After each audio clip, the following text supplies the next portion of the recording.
Thank you very much, Warren, for coming this evening and honoring us. And I don't think you need much of an introduction, but I just will say that I think it's fair to say that you are the most respected investor in the world, and I think the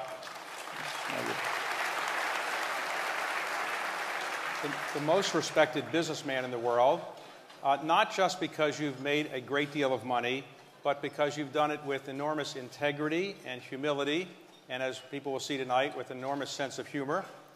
And in addition to being a business person that everybody would aspire to be, he has in recent years become, with Bill Gates and Melinda Gates, the largest philanthropist in the world.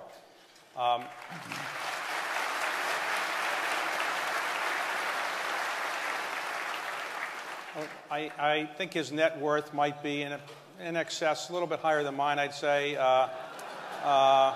about $50 billion more or less, and he's committed to give 99% of that away, and he's in the process of doing so. So thank you on behalf of the country and everybody else for doing that.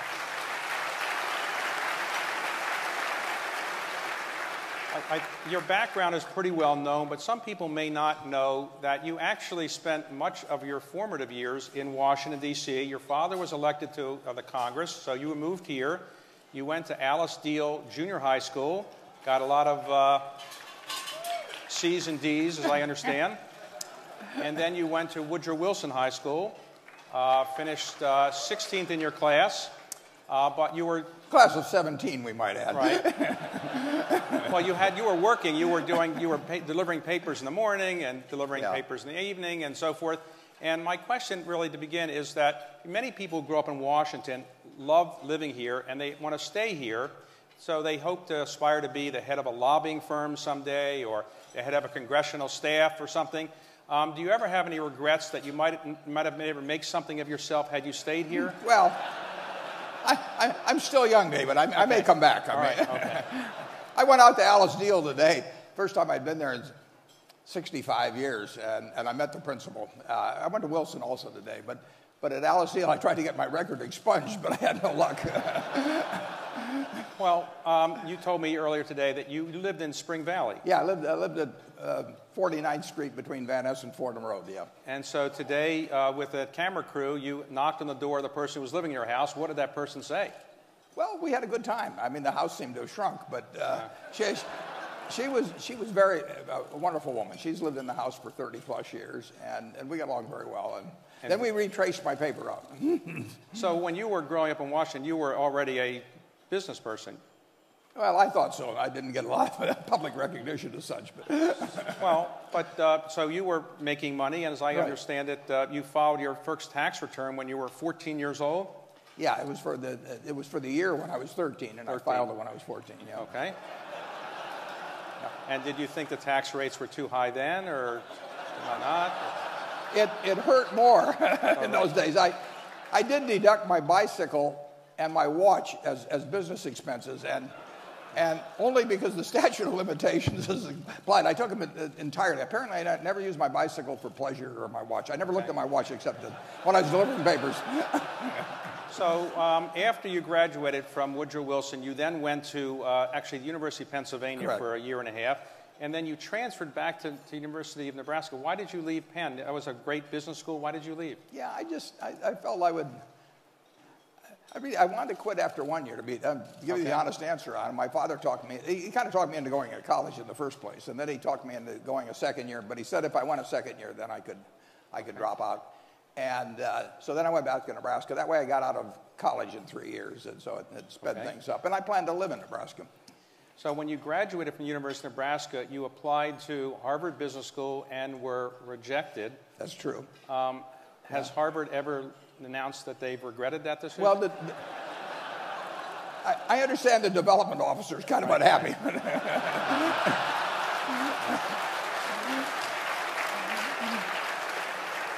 So you rejected by Harvard, you went to Columbia Business School, and then you met the man who you really idolized, Ben Graham. And when you took his class, was he as great as you had thought he was going to be? He really was. He only taught one semester, one class. I mean, he came up from Wall Street and taught this class.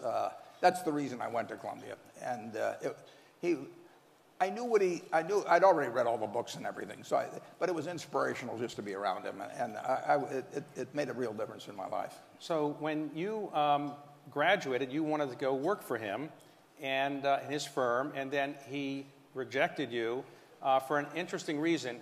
In those days, I understand that there were Jewish firms and non-Jewish firms, and his was a Jewish firm, and you weren't Jewish, so he said because you weren't Jewish, he didn't hire you. Is that right? That's true. And I was ready to convert, believe me. I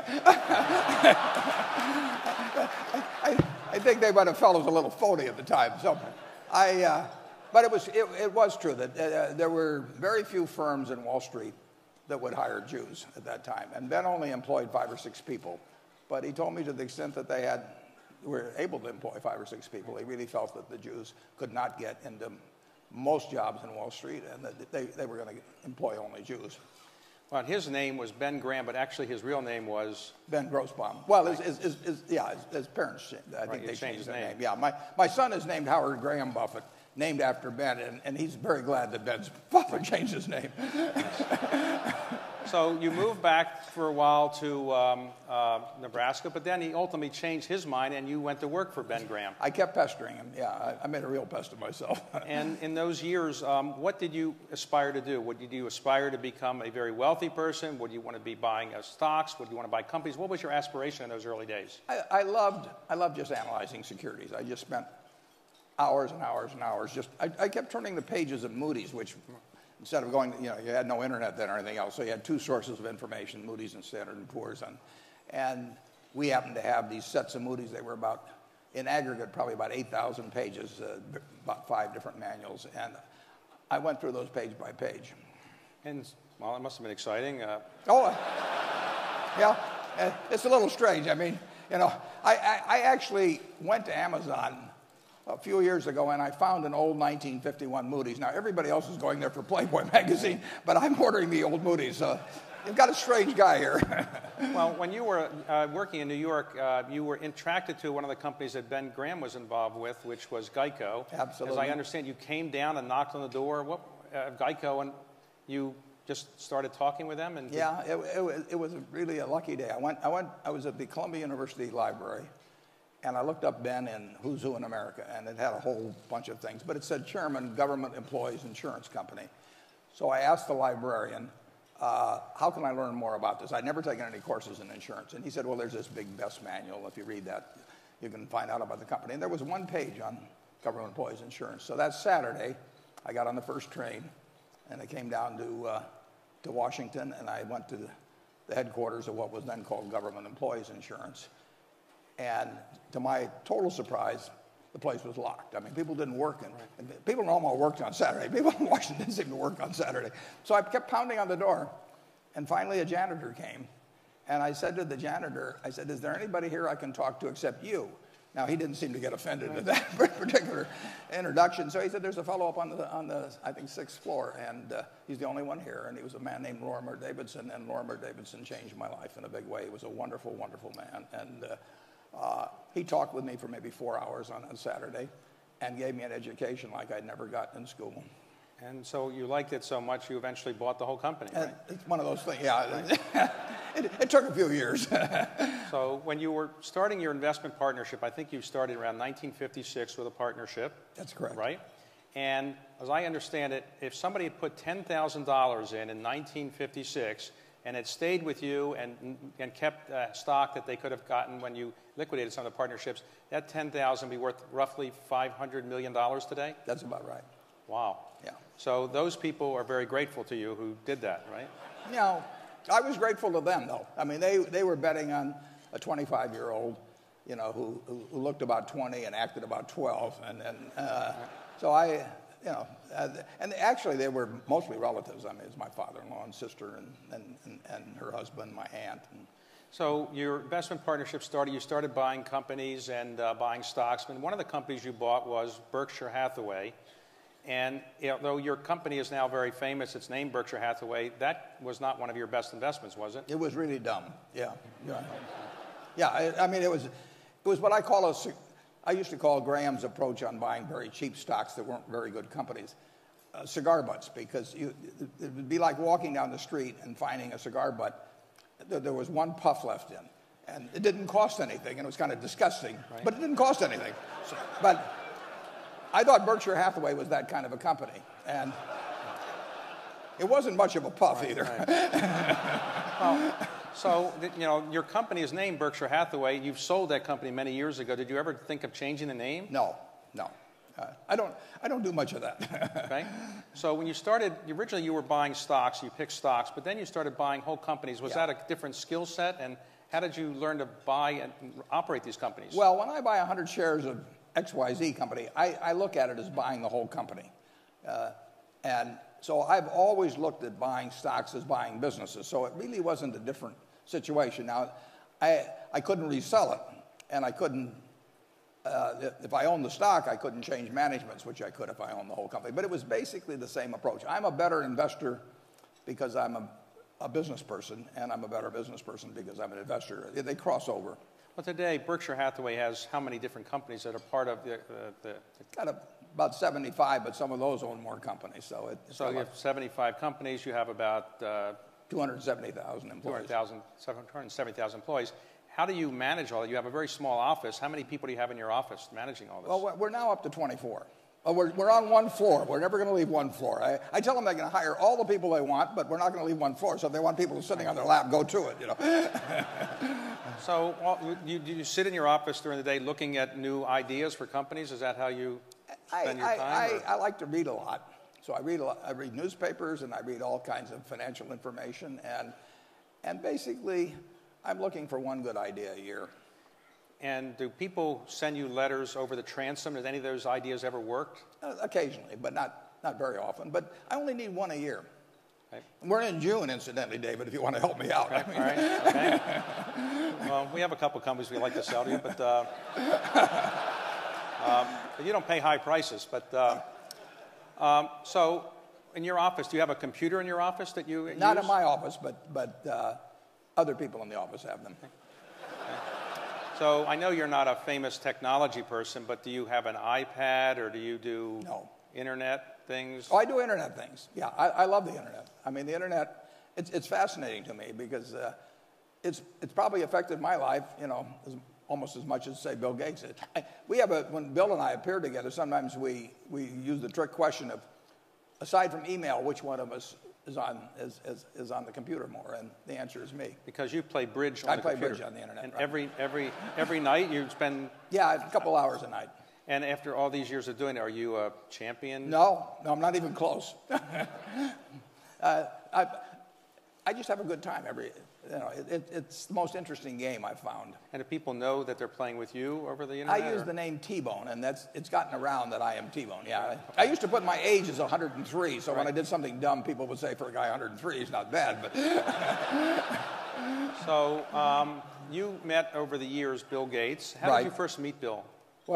How did you first meet him? I met him on July 5th, 1991. Meg Greenfield, who some of the people here probably knew, had a house out in Bainbridge Island out right there in Seattle. And she'd called me in the late 80s, and she said, Warren, I love Seattle. Do I have enough money to buy a second place? And I said, Meg, anybody that calls me an ass does have enough. It's the ones that don't call. So she bought this house, and she wanted to show it to me then in 1991.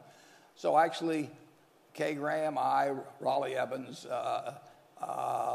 maybe one or two others went out there and visited Meg. And then Meg knew the senior Gateses. So she called up Bill Sr. and Mary Gates and said, I've got this crew out here, and could we drop down? And Mary said, fine. And then Mary called up Bill and said, Warren Buffett's coming down, and would you like to come down? He said, hell no. What do I have in common with that guy? He doesn't understand technology. He's hopeless.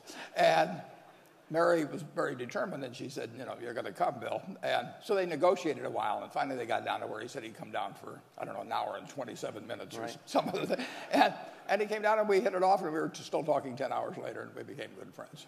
But he never convinced you to buy Microsoft stock or buy technology companies? He didn't try to. He tried to get me to use a computer. Does that work? Eventually. When I learned I could play bridge on it, I got interested. I still don't understand what happens with it, though. I thought he originally said, get the most beautiful woman working at Microsoft and come and install That's the what computer. he did, but he was engaged to her, so Melinda, so it didn't work. So as you got to know Bill better, did he influence your views on how to make investments, or influence your views on philanthropy? I wouldn't say too much. We have a group of maybe 50 people that started getting together in 1968. We meet every other year. Don Graham was here tonight as the Buffett group. Yeah, and at those meetings we would talk about various subjects, and philanthropy was an important subject. So I think it was maybe in 1993 or something like that. We had a meeting. I think it was in Ireland at that time, and I actually brought along the Gospel of Wealth for everybody to read. We discussed it then. But so our thinking sort of evolved together in a way. But have you ever regretted not getting involved in giving away money earlier in your life, or you've done it? My wife regretted that. She thought she liked the idea of giving away. We both agreed on giving away all the money. I mean, once we had everything we wanted, and we've had everything we wanted. I mean,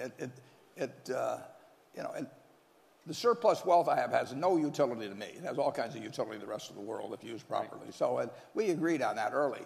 She would have liked the idea of giving away more of it earlier, and I felt that I was going to be a better compounding machine than most places, and that there would be a whole lot more to give away later on. So I told her, I'll pile it up and you unpile it. You know. Okay. All right. Now, your father was a very conservative Republican congressman, right. And you were probably a liberal Democrat. Is that a fair? Well, yeah, I was always very conservative back. You were conservative or when he was alive, right. And then you later moved further to the left. And it's fair to say you're a liberal Democrat now, or? Yeah, I'm not a card-carrying Democrat. I support certain Republicans, and I have, and actually this year I gave some money to a Republican congressman. And you've become famous recently in Washington for, among other things, the Buffett rule, which says that people's, tax rates should be at least as high as their secretaries. Yeah, in terms of the aggregate of payroll and income taxes. I couldn't get a disease named after me, so I had to settle for a tax. I mean. And have any of your friends suggested that you compensate your secretary in capital gains kind of things so she could pay a lower rate? She's been suggesting that lately, yeah, right. yeah, she's always on the phone with some tax advisor now. Now, the interesting thing is people have speculated about how much money she made, but the tax rate actually above $106,000 for most people goes down if you take the aggregate of payroll and income taxes, because the payroll tax is the most regressive of all and quits at that point. And so actually between, say, 106 and 200, in most cases, the rate would go down. Well, your financial acumen is pretty well known. So we now have in our country $15.5 trillion of debt in our federal government, and $1 trillion a year or so adding up. What would you do if you were able to wave a wand and try to fix our debt problem or deficit problem? Well, I think I would do what everybody in this room could do.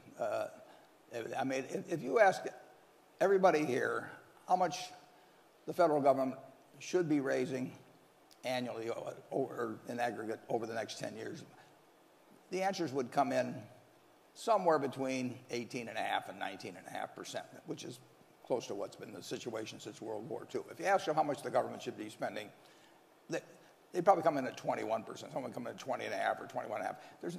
And incidentally, you can have a 2 percentage point deficit relative to GDP, and the debt to GDP will not grow. I mean, in fact, it probably will shrink just a touch. So you can have a couple percent deficits on average.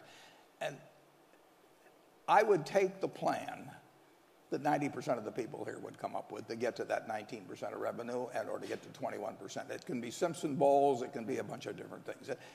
And no one's going to agree 100% on every point.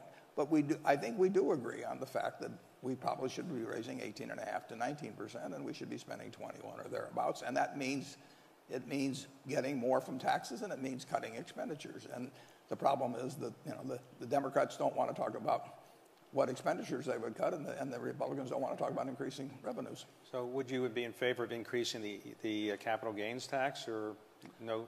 Yeah, I would be in favor of that. But we could come to, we're raising, we'll say, 2.4, 2.5 trillion now. We have to raise, probably $300 or $400 billion more than that. And that can be done. I mean, we've done it straight through. I mean, and I've operated under all kinds of tax rates, including 39.6% on capital gains. And the country has grown under all these circumstances. Our country works.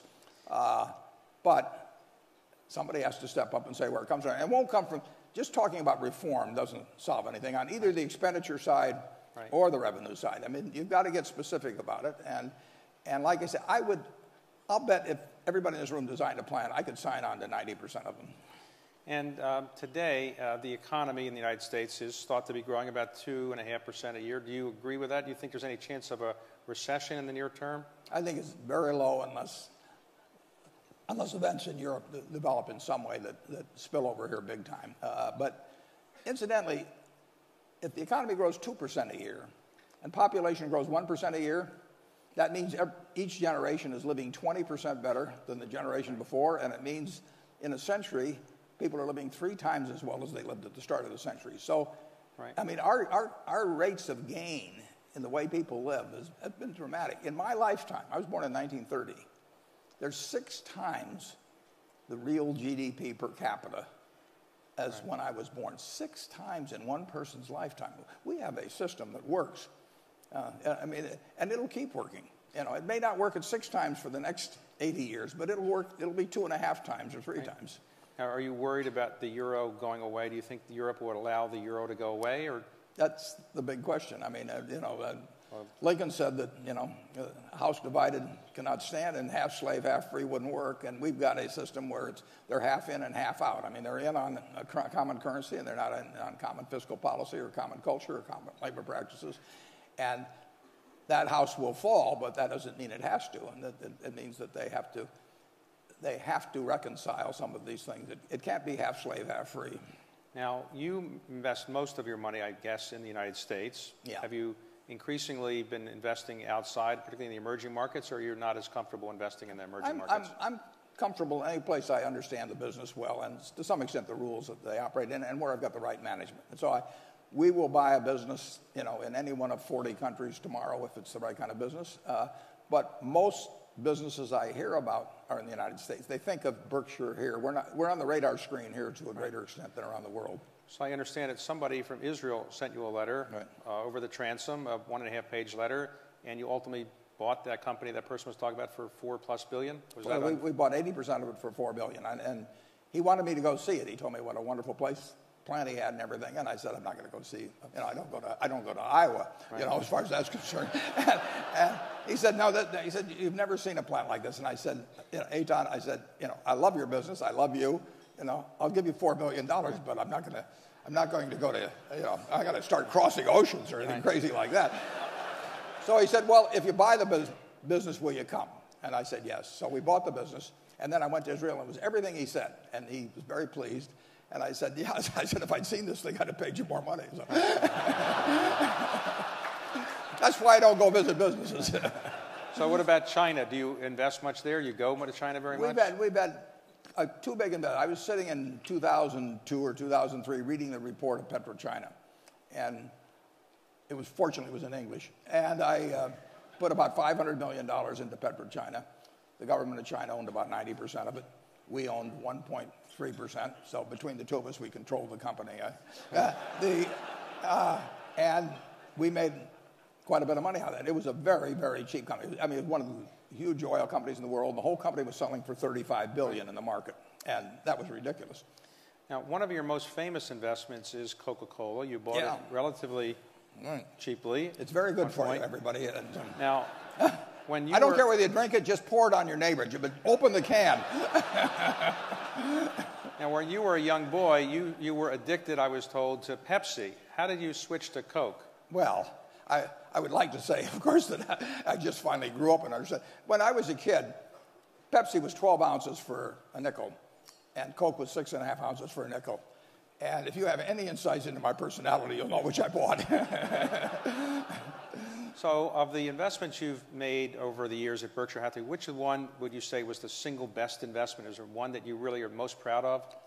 Well, the one I'm probably the most emotionally attached to is Geico because of a bunch of reasons, but it goes back to a day in January of 1951, a Saturday. And what Lorimer Davidson did for me changed my life. And he didn't have to do it. I mean, I walked in there as some 20-year-old kid on a Saturday, and he spent 4 hours educating me, and then he became a friend for life. And then subsequent people are Jack Byrne and Tony Nicely, who's here tonight. I mean, it's just been a wonderful association, whether we made any money or not. But we've done pretty well on the investment too. But beyond that, it has a special meaning to me. Are there investments that you really wish you had never done? What's your worst investment? I made a lot of terrible deals, and the worst. It's hard to. Probably the worst deal will be one I make in the future. But the current title, I bought a company, and incidentally, I did it. I mean, we do not have PowerPoints around or people explaining this stuff to me. I just go out and do them. And we bought a company called Dexter Shoe. George Mitchell's here tonight. He knows the company. And we paid $400 million for it, which went to zero. But we paid $400 million in stock. And the stock we gave up is probably worth maybe $3 or $4 billion today. So whenever Berkshire goes down, I feel better about that deal. Wow. I mean, what about the deals you passed on? You famously passed on Intel when it was getting started, I thought. And other... Yeah, I knew Bob Noyce pretty well, and we bought it.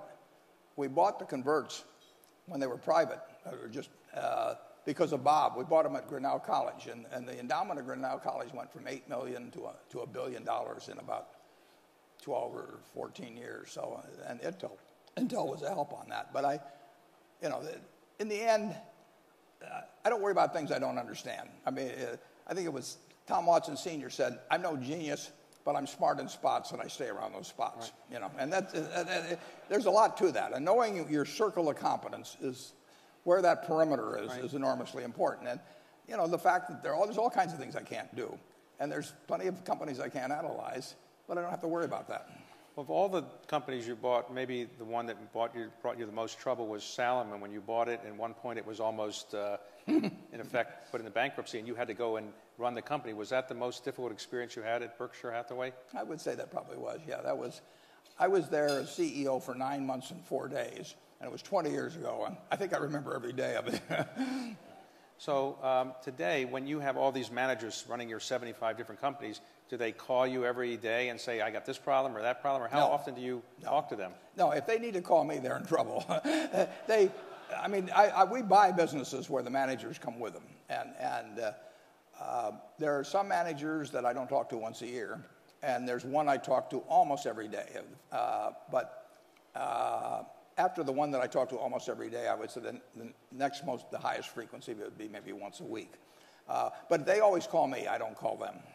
Now, when you want to make an investment, you have a board of directors. Do you ever ask them? I've heard that you will buy a railroad for 20-some billion and not tell your board of directors. I told a few of them. A few of them, okay. That was an exception. That I told them, not that part of why we're able to make deals is because we can act fast.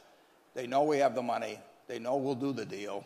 We closed on October 6th, 2008, on a $6.5 billion investment in Wrigley in conjunction with Mars.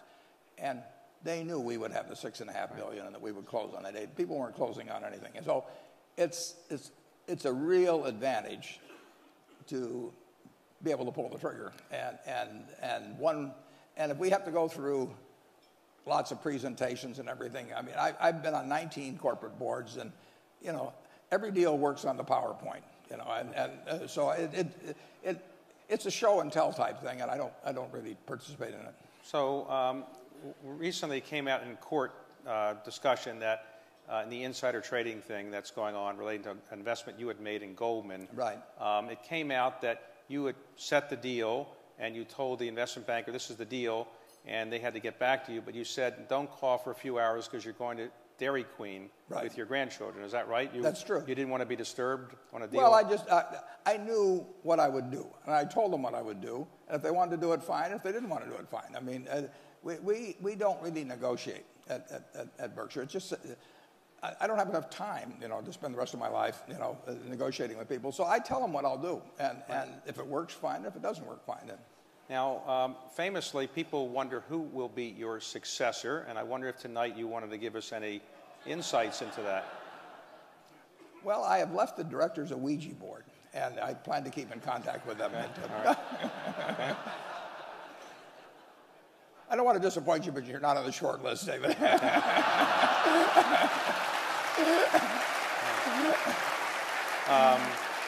Can I be on the long list? So we're in perfect shape for it, though. I will say that we've got successors that are, in most ways are better than I am. But you expect that Berkshire will be around for 20, 30, 40 years as Forever.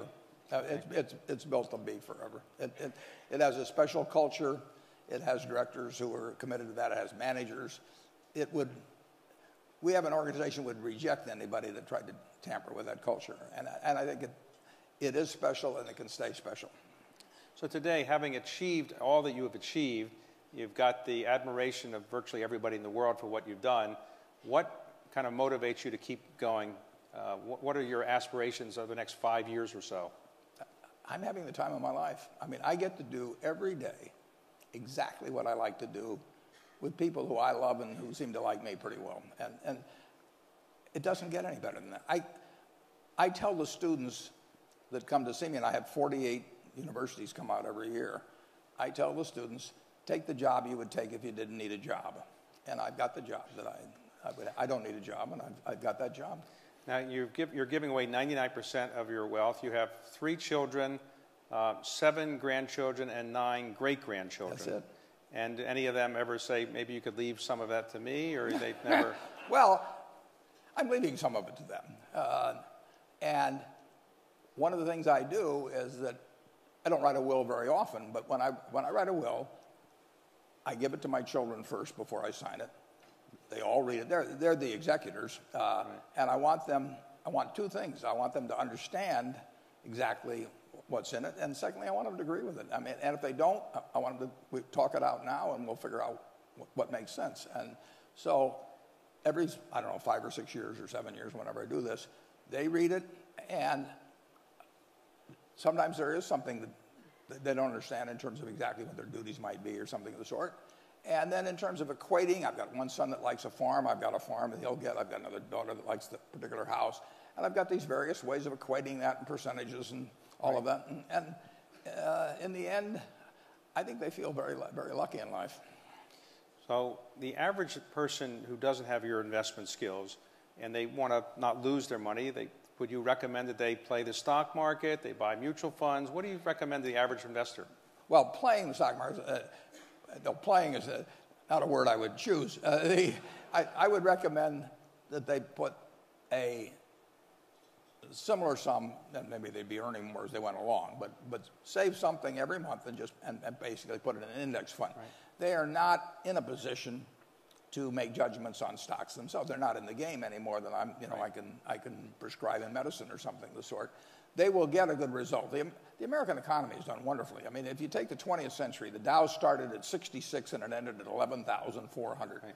Now think of that. How could anybody get a bad result in investing starting at 66 and 11,400? But a lot of people do because they jump in at the wrong time or they right. think they know this stock versus that stock. But the average person should just consistently buy equities, which to me are by far the most attractive investment choice around, and put it in, and if they do that for 20 or 30 years, they'll do very well. But you don't subscribe to the efficient market theory that says that basically you can't beat the stock market? You subscribe to that theory that you can't, or you? Well, if I'd subscribe to that theory, right. I'd still be delivering papers. Right. Yeah. Right. No, I don't think there's any question that certain people who evaluate stocks as businesses can make intelligent decisions about businesses, which will enable them to do very well in the securities market. But I don't think somebody that is listening, to a TV channel tell them what to do, or somebody jumping around with histrionics, or even some salesperson who's getting paid more money for selling them something and getting them to change tomorrow is the key to it.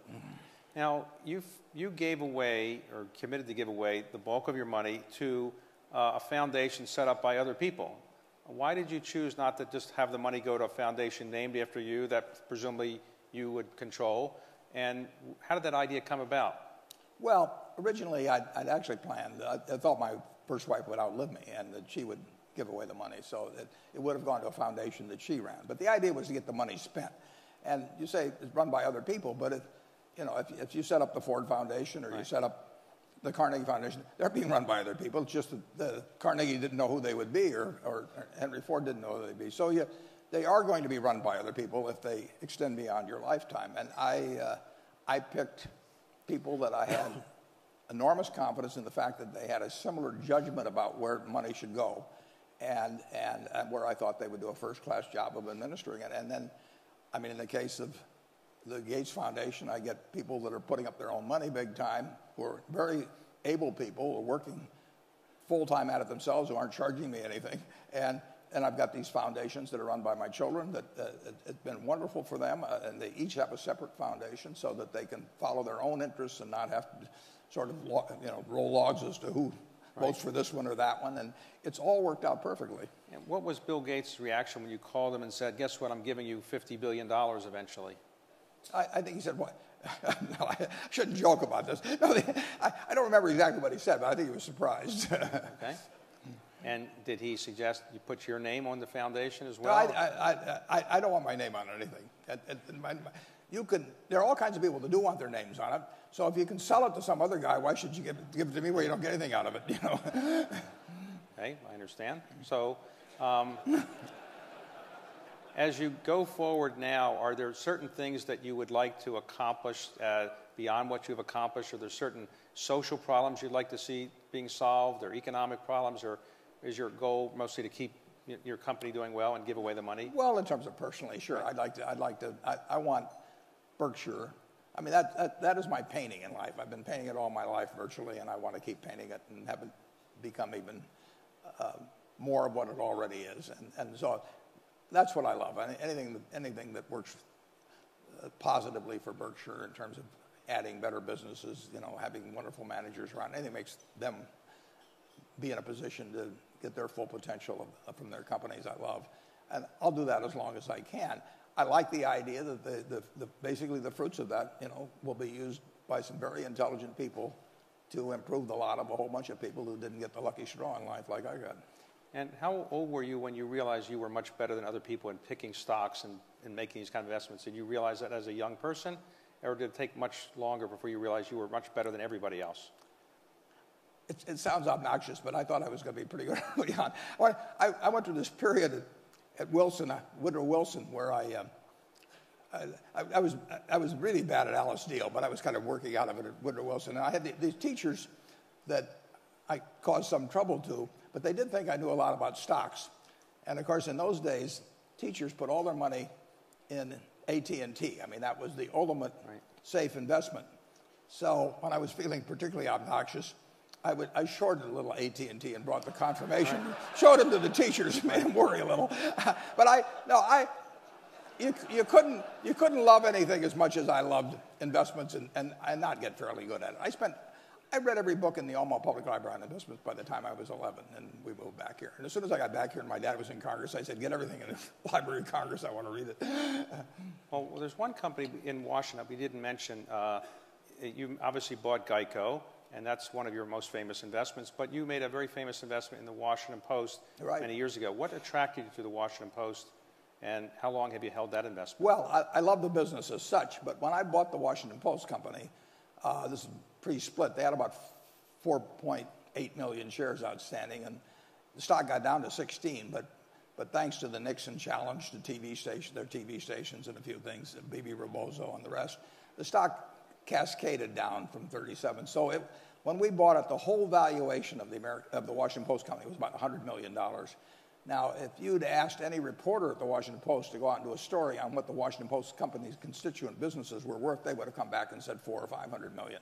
So you were really buying a wonderful business run by wonderful people at 20 cents or thereabouts on the dollar. And it's almost a classic investment. If you'd asked any of the people who were selling their stock to us, what's the Washington Post company worth, they would have said 3 or 4 times what it's selling for. But they sold it because they thought it was going to go down the next day. And they were right for a while. But you've owned that now for 30? It's been 29 years. I mean, 39 years. So you are an optimist about the future of our country? It's a cinch. Yeah, we haven't lost the secret sauce. I mean, yeah, go back to that. When I was born in 1930, Dow was 252 on the day before. I was born on a Saturday. Friday was 252. That was the high for the year. It was going to go down to 42. There's no connection in this, folks. But, you know, if I'd seen that, my dad was going to lose his job, and he worked in a bank, and he had all his money in that bank, and it closed, and he had no money to pay his mortgage or anything. That was going to happen within a year. If you'd seen that, you said, this, you know, go back. It'd be like the old Woody Allen movie, you know, just don't even come out. And look at what has happened since that time. I mean, you know, we went through a terrible war. We went through a terrible depression. We went through 25% unemployment. We went through thousands of banks closing. 6 for 1, you know. We're not smarter than the people in 1930. We don't work harder than the people in 1930. We've just got a system that works. It's been working, you know, since 1776, and it'll keep working. Oh, any regrets in life? Not really, no. And today you are somebody who is very close to the President of the United States. If he asked you to come in and serve as an advisor, would you do that? Or? Well, it won't happen. If he wants to ask me anything, I'll certainly be, I'd always be glad to help, but that would be true of any president or any circumstances. And today, Berkshire Hathaway, is that a buy at this price? Well, the businesses it owns are worth more than the market price, but that's true of other businesses too. Well, what I'd like to do is, on behalf of everybody here, thank you for an extraordinary tour de force of your explanations of things, and thank you very much for coming this evening. And I think everybody's had an enjoyable evening. I know I certainly did. And I want to thank you on behalf of everybody here and all America for what you've done, and for your philanthropy, and for your confidence in America. And on behalf of the Washington Economic Club and everybody here, I'd like to give you a few gifts if I could. You may get on that short list eventually this way. Okay.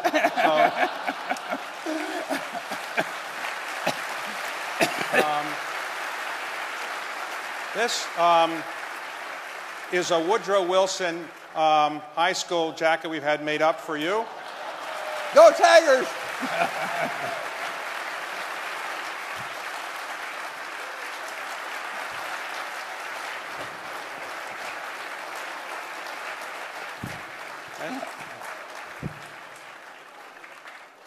And we have here a copy of the original map of the District of Columbia we'd like to give to you as a gift from the club.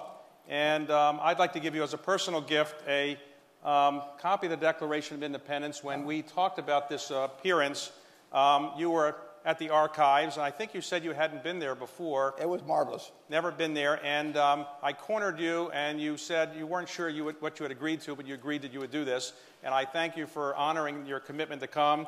And this says, it's inscribed to you, and it says, Warren Buffett, a rare modern man with the essential traits of our founding fathers, great wisdom, courage, and leadership, and also great wealth.